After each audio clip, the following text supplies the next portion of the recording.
Patay ang 3 barangay officials sa magkakahiwalay na serye ng pamamaril sa Sultan Kudarat.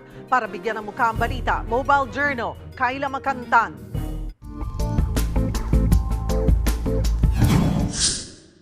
Magkasunod na tinambangan ang ilang barangay officials sa Sultan Kudarat.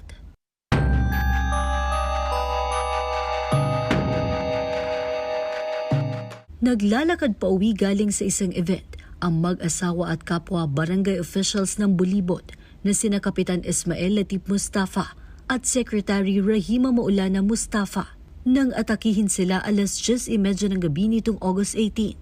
Sa investigasyon, pinaulan na ng balang mag-asawa na agad nilang ikinasawi. 43 basyo ng iba't ibang baril ang narecover. Ang mga salarin, mabilis na tumakas papunta sa liblib na bahagi ng Sultan Kudarat. 2 anggulo ngayon ang tinitignan ng mga pulis. Una ay ang personal na galit at ikalawa naman ay ang pagiging aktibo ng biktima sa kampanya laban sa iligal na droga. May 6 ng persons of interest ang Sultan Kudarat Police.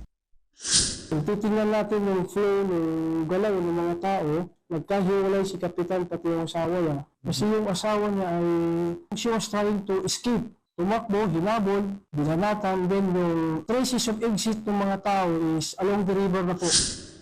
Ang alkalde ng Sultan Kudarat handa raw magbigay ng pabuya sa sinumang makapagbibigay ng impormasyon kaugnay sa mga salarin.